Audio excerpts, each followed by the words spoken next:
Resolução do exercício 28, letra C, item 1.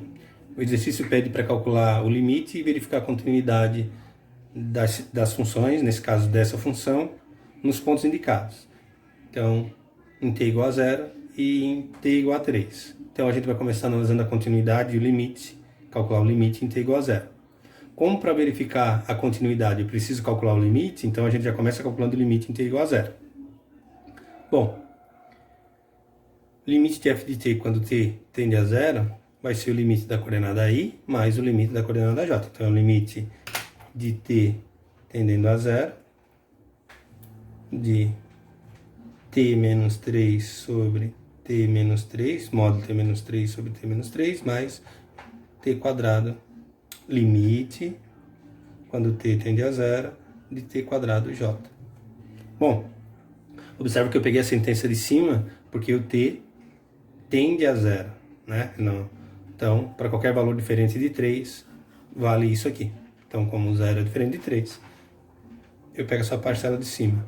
Bom, se eu aplicar o limite diretamente, eu posso observar que eu não vou ter nenhuma indeterminação, nenhum problema em nenhuma das coordenadas aqui do meu vetor.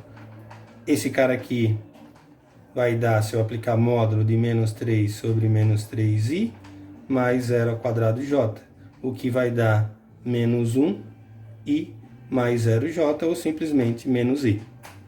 Então, o valor de f de t quando t tende a 0 é menos i. Agora, para verificar a continuidade, eu preciso verificar 3 casos, né? Continuidade. Primeiro, a função tem que estar definida no ponto f de 0, basta aplicar o valor aqui, vai dar, seria a mesma coisa que o limite, né?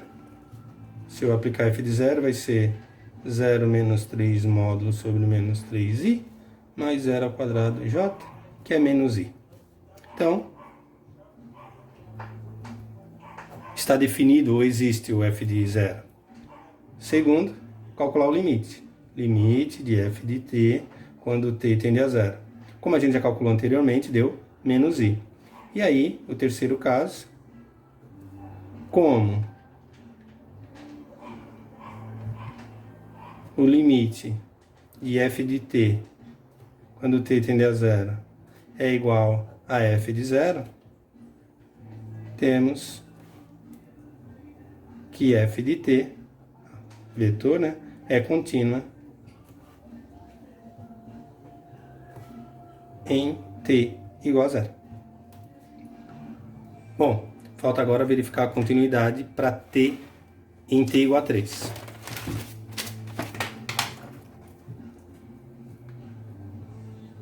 Para t igual a 3, a gente vai ter que calcular o limite.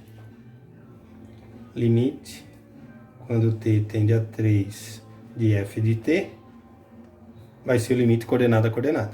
Então, vai ser o limite de t tendendo a 3 do módulo de t menos 3 sobre t menos 3i, mais o limite de t tendendo a 3 de t quadrado j. Bom, essa segunda coordenada aqui, se eu aplicar diretamente o t, vai dar 9. 9j. E aqui eu tenho uma indeterminação, que vai dar 0 sobre 0, né, se eu aplicar o limite. Então, fica como está, vou ter que levantar essa indeterminação. De que forma? Em geral, as funções que têm módulo, a gente tem que escrever elas sem módulo, né, abrindo em sentenças, em casos. Então, a gente tem que o módulo de t menos 3, né, se a gente olhar a função que está aqui dentro, a raiz dessa função é t igual a 3, ela é uma função crescente, né? Então, a raiz é 3, ela é uma função crescente, a direita do 3 é uma reta, né? A gente sabe que ela é positiva e a esquerda do 3 ela é negativa. Com isso, essa função, então, o módulo de t menos 3, eu posso quebrar em duas sentenças. Uma, a esquerda do 3, se eu tirar o módulo, eu tenho que botar um sinal de menos, porque o módulo só fornece funções positivas, vai ter que rebater isso aqui. Então, vai ter que ser se t menor que 3 e simplesmente t menos 3, só tirar o módulo, se t maior ou igual que 3. Por quê? Porque a direita de 3 ela é positiva. Bom, então,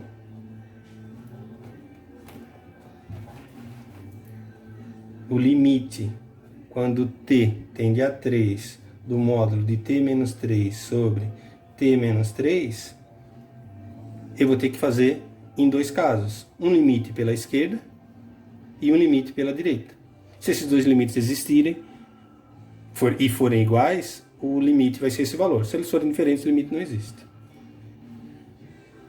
Então, vai ser o limite quando t tende a 3 pela esquerda, de módulo de t menos 3 sobre t menos 3. Aí, como eu estou pegando pela esquerda, eu vou ter que tirar um módulo e botar um sinal de menos.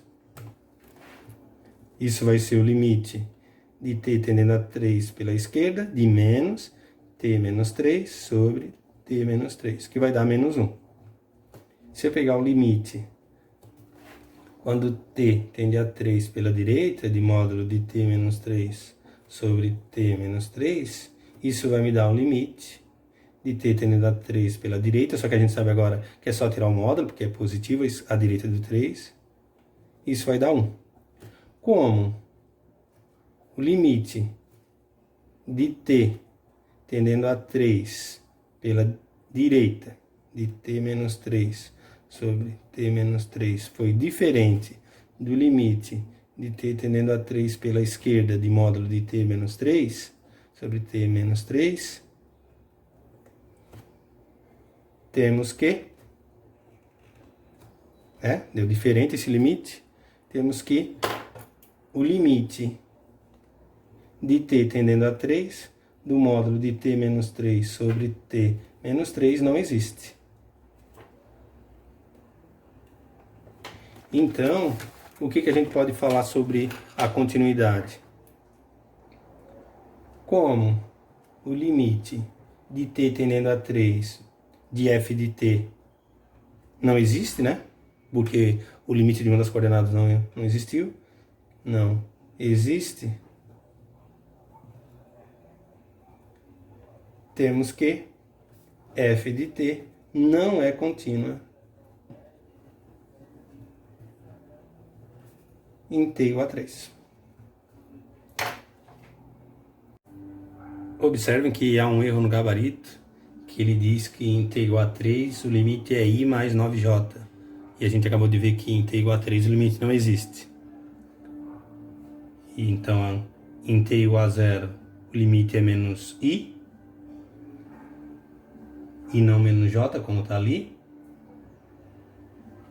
E ela é contínua. E em t igual a 3 o limite não existe e ela não é contínua.